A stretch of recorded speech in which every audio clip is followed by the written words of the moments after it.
AITA for ghosting my family after I overheard their plan to humiliate me? For 24 years, I believe my family's Christmas traditions were built on love. But a single, forgotten phone call revealed they were a stage for my humiliation, and this year, I decided to give them a performance they would never forget. Chapter 1. The Golden Child and the Ghost. The memory of my family's Christmas Eve is a sensory ghost that haunts me every December. The air, thick with the scent of pine and roasting turkey, the clatter of fine china, and the roaring fire in my father's study. It was a picture-perfect scene I was always on the edge of. For as long as I could remember, I was the backdrop, the quiet sibling, the one who preferred a book to a party. My sister, Clara, was the star. She was the sparkling conversation, the effortless charm, the golden child around whom our family's universe revolved. The centerpiece of our evening, the tradition my mother spoke of with reverent pride, was the gift of the Christmas heirloom. It was a different object each year, a vintage brooch, a first-edition book, a piece of my great-grandfather's war memorabilia. The recipient was chosen based on who had embodied the family spirit that year. Clara had won it 11 years in a row. I had never even been considered. This year felt different.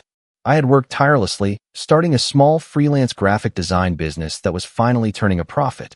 I'd bought a small, cozy apartment. I felt, for the first time, like I had something to be proud of. A naive part of me hoped they would see it too. When my mother called a week before Christmas, her voice was unusually warm. "We're so excited to see you, dear. And wait until you see what the heirloom is this year. I have a feeling it might finally be your turn." Hope, that treacherous little flame, flickered to life inside me. I spent days searching for the perfect gifts for everyone, my heart lighter than it had been in years. I arrived at my parents' sprawling home on Christmas Eve afternoon, the air crisp and cold. The house was, as always, impeccably decorated, a winter wonderland masking the subtle tensions beneath. Clara greeted me with a saccharine smile. "You actually made it. I was sure you'd be too busy with your little computer drawings." Her husband, Mark, chuckled beside her. I simply smiled, clutching the carefully wrapped gifts in my arms. The evening proceeded as usual. I helped in the kitchen, my contributions met with mild corrections. I tried to join conversations, only to be talked over. I was the ghost at the feast, present but unseen. After a particularly awkward dinner where Clara held court with a story about her lavish vacation to Bali, I retreated to the guest bathroom on the main floor, needing a moment to collect myself. The walls in the old house were thin, a fact I had forgotten. As I sat in the quiet darkness, the murmur of voices from my father's study next door filtered through the vent. It was my mother's voice, clear as ice. "Is everything ready for the presentation?" Then Clara, laughing. "Oh, it's perfect. I found it at a thrift store. It's a beginner's guide to social skills for the workplace." I even dog-eared the chapter on making small talk. It's the ultimate joke. We'll present it to her with the whole embodying the family spirit speech. Maybe this will finally be the kick she needs to stop being so her. My father's gruff voice chimed in. "Don't be cruel, Clara. But she does need to grow a thicker skin. This business of hers won't last if she can't look people in the eye." The world tilted. The hope I'd been cradling shattered, its shards cutting deep. The heirloom wasn't a reward, it was a weapon. Their tradition wasn't about love. It was about reinforcing a hierarchy, with me firmly at the bottom. The warmth of the house suddenly felt suffocating. The laughter from the living room sounded like a mockery. I stayed in the bathroom until I stopped trembling, until the cold, sharp clarity of betrayal had settled in my chest. The ghost was done haunting. It was time to become a phantom. Chapter 2. The Silent Exit and the Perfect Gift. Back in the living room, I was a different person wearing my own face. I moved through the room, my smile a placid mask. No one noticed the deadness behind my eyes. They were too busy with their own performances, their own assured places in this little drama. I watched them, Clara preening, my father nodding sagely, my mother fussing over the placement of the heirloom box on the mantelpiece. It was a beautiful, velvet-lined box, the prop for my public shaming. My mind, once clouded with hurt, was now racing with cold, precise calculations. I had a plan. It was audacious, and it was perfect. The key was the gift I had brought for the family. It was a large, flat, professionally wrapped package I had left propped against the wall in the foyer. Inside was not a thoughtful present, but my revenge. I excused myself, saying I needed to get a special bottle of wine from my car to have with dessert. No one paid me any mind. I walked to my car, my breath misting in the frigid air, but I didn't retrieve any wine. Instead, I got into the driver's seat, started the engine, and pulled away from the house that had never been a home. I didn't look back.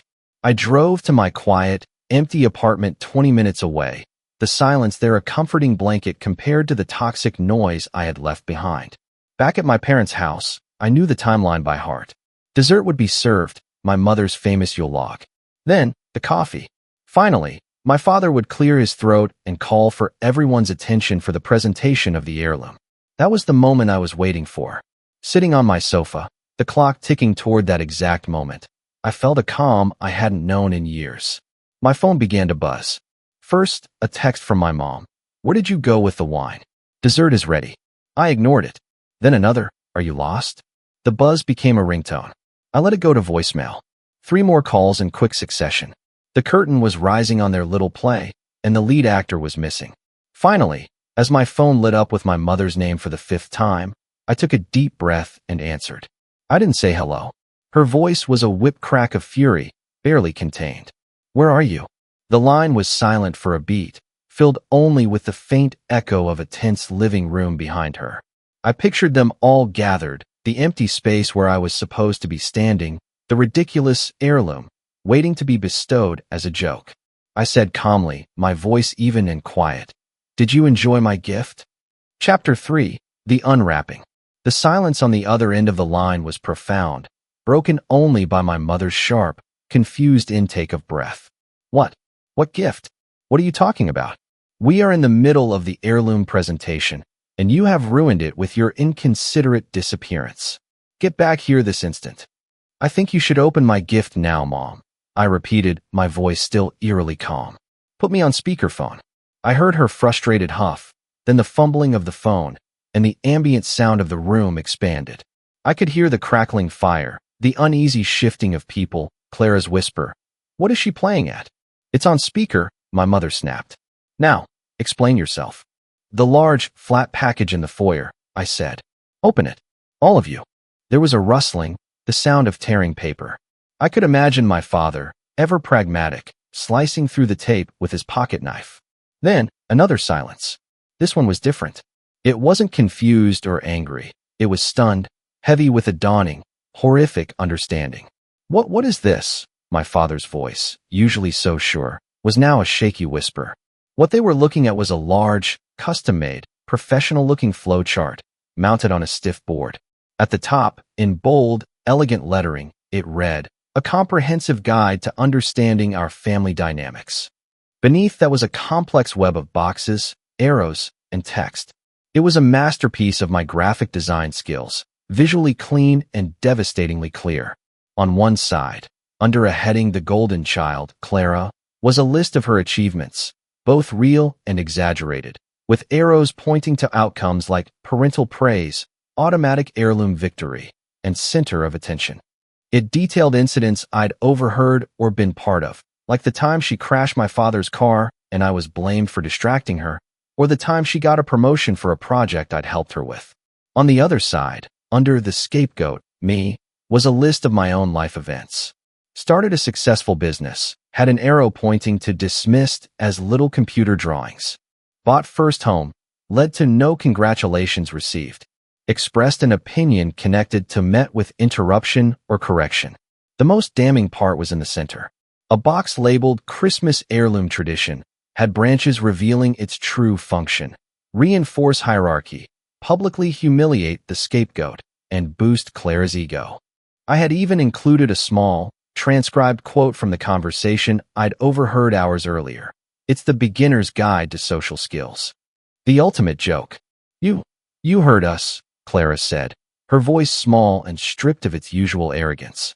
Every word. I confirmed, my voice still calm over the speakerphone. I thought you should have a visual aid to understand the consequences. The gift, by the way, is my final communication with any of you. Merry Christmas. I ended the call and turned off my phone. The silence in my apartment was no longer empty. It was peaceful. I was free. Chapter 4. The Aftermath and the Uninvited Guest. The next week was a blur of quiet contentment for me. I spent my days working, enjoying the solitude of my own space, and reconnecting with a few chosen friends. I had blocked my entire family's numbers, but they found other ways to try and reach me. My email inbox filled with a cascade of messages that ran the full emotional gamut. My mother's emails were initially furious, accusing me of ruining Christmas and being overly dramatic. Then they shifted to guilt-tripping, talking about how much I'd hurt my father and how the family was fractured. Finally, they became pleading, asking for a chance to talk. My father sent one terse email. That was a cruel stunt. We need to discuss this like adults. I didn't reply to any of them. Clara, interestingly, was silent. Her husband, Mark, however, sent a message that surprised me. I always knew they were hard on you, but I never realized the extent of it. The flowchart was illuminating. Clara is a mess. She's not the person I thought she was. I deleted it. He was complicit through his silent laughter for years. His newfound clarity was too little, too late. The peace was broken a week after New Year's by a firm knock on my apartment door. I wasn't expecting anyone. I looked through the peephole and felt a jolt. It was my grandmother, my father's mother, Eleanor. She lived a few hours away and was the only relative I had ever felt a genuine connection to. She was a sharp, no-nonsense woman in her 70s who had always seen through the family's nonsense. I had sent her a separate, heartfelt Christmas gift and a note explaining I wouldn't be at the family gathering, but I hadn't told her why. I opened the door. Grandma. She stood there, her coat dusted with snow, her eyes twinkling with a strange mix of sympathy and amusement. Well, are you going to let me in, or do I have to stand out here and freeze? I come bearing banana bread and questions. I let her in, and she settled onto my sofa, looking around my apartment with an approving nod. Good place. It suits you. She then fixed her gaze on me. So, I received a very interesting phone call from your mother. She was sobbing. Something about you destroying the family with a, what did she call it, a malicious infographic. I sighed, ready to defend myself, but she held up a hand. Before you explain, I was at their house yesterday. Your mother, in her hysterics, showed me the artifact. A slow smile spread across her face. My dear, it is a masterpiece. Brutal, yes. Devastating, absolutely. But a work of art. I always knew they treated you poorly, but I never had the concrete evidence. You presented it beautifully. I was stunned. You're not mad. Mad. She laughed. I've been waiting for someone to knock your father off his high horse for decades. You think his obsession with status and his favoritism came from nowhere? He learned it from his father. I'm just sorry I didn't have the courage to do what you did when I was your age. She leaned forward, her expression turning serious. They are floundering. The truth has a way of doing that. Your sister is having a crisis of identity. Your mother is realizing she's been a co-conspirator, and your father, well, he's just furious he was outmaneuvered. But they are talking about it. Really talking. For the first time, perhaps ever. She took my hand. I'm not here to ask you to forgive them. What I am here to say is that you did what you had to do to protect yourself. And in doing so, you may have accidentally given them a chance to become better people. Whether they take it is up to them. Chapter 5, A New Tradition. Grandma Eleanor's visit was a balm to my soul. Her validation severed the last lingering thread of doubt that maybe I had been too harsh. She had seen the machine from the inside for longer than I had been alive, and she had declared my actions not just justified, but necessary. In the following months, the emails from my parents trickled off, replaced by a single, long letter from my mother. It was not an excuse, it was an apology. She wrote about her own childhood, about the pressure to present a perfect family, and how she had fallen into the trap of using Clara's achievements as a reflection of her own success and my quiet nature as a personal failure. She admitted she was in therapy. She said she didn't expect a reply, but she wanted me to know she was sorry and that she was trying to change. My father never wrote again. Some rocks are too heavy to move. In the spring, I received a package. The return address was Clara's. Wary, I opened it. Inside was the beautiful velvet heirloom box. My heart hammered for a moment, a conditioned response to years of anxiety. But when I lifted the lid, there was no thrift store joke book inside. Instead, there was a simple, elegant silver keychain in the shape of a pen nib and a note. I'm not good with words like you are, the note read. This is the first project I ever did completely on my own, without mom and dad's influence. It's a keychain for my new office. It's not much, but it's a start. I am so sorry. For everything. I'm in therapy, too. I'm learning that being the golden child was its own kind of prison. I don't expect you to forgive me, but I hope one day we can talk. Clara. I held the keychain. It was clumsy, a little off-center. It was perfect. I didn't call her immediately. The wounds were too deep. But I did send a brief email. Thank you for the keychain. I'm keeping it. It was a small crack in a very thick wall, but it was a start. That Christmas, I did not go to my parents' house. Instead, I hosted my own dinner. Grandma Eleanor was there, beaming with pride. A few close friends filled the apartment with genuine laughter. And then, an hour into the evening, there was a knock on the door. It was Clara, standing alone in the snow, holding a pie. She looked nervous. I made it myself, she said, her voice hopeful. I looked at her, at the genuine uncertainty in her eyes, so different from the entitled smirk I was used to. I glanced behind me at my grandmother, who gave me a small, encouraging nod. Come in, I said, stepping aside. It's cold out. She stepped over the threshold, not into the home of a ghost or a phantom, but into the home of a sister who had finally, after a long and painful battle, found her own voice and her own family. One that was messy, imperfect, and built not on humiliation, but on the hard-won ground of truth and the fragile, beautiful beginnings of forgiveness. It was the start of a new tradition. The story ends here, but our journey doesn't have to. If you want to join me for the next tale, please subscribe and ring that bell. Your support means everything. Thanks for watching.